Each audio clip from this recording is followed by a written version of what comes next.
గోకు grand జెనోని surpass చేయగలడా? Dragon ball యానిమేలో గోకు తన లిమిట్స్ని surpass చేసి తనకంటే పవర్ఫుల్ విలన్స్ని డిఫీట్ చేయడం మనం చాలాసార్లు చూసాం. బట్ మనం జెనోని చూసుకుంటే తను ఒక ఫైటర్ కాదు. తను ఎలాంటి మ్యాజిక్ ఆర్ మార్షల్ ఆర్ట్స్ని యూజ్ చేయడు.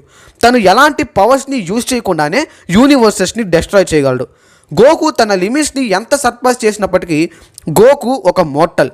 బట్ మనం గ్రాండ్ జెనోని చూసుకుంటే తను ఒక god level entity. So Goku జెనోని సర్పాస్ చేయడం ఇంపాసిబుల్.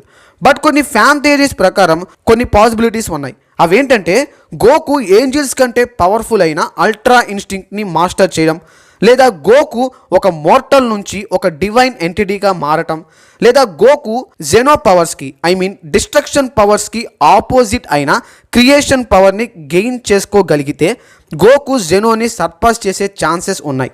అలాగే గోకు తనే ఒక ఆమ్ని కింగ్గా మారినా కూడా జెనోని సర్పాస్ చేసే ఛాన్సెస్ ఉన్నాయి. బట్ వీటి పాసిబిలిటీ చాలా తక్కువ. కానీ మనం గోకుని చూసుకుంటే తను మన ఎక్స్పెక్టేషన్స్ని చాలాసార్లు సర్పాస్ చేశాడు. సో ఫ్యూచర్లో గోకు జెనోని సర్పాస్ చేసినా ఆశ్చర్యం లేదు. అయితే గోకు జెనోని సర్పాస్ చేయగలడా లేదా? దీనిపైన మీ ఒపీనియన్ ఏంటో కామెంట్ చేయండి. అండ్ వీడియో నచ్చితే కనుక లైక్ చేయండి. అలాగే సబ్స్క్రైబ్ చేసుకోవడం మాత్రం మర్చిపోవద్దు.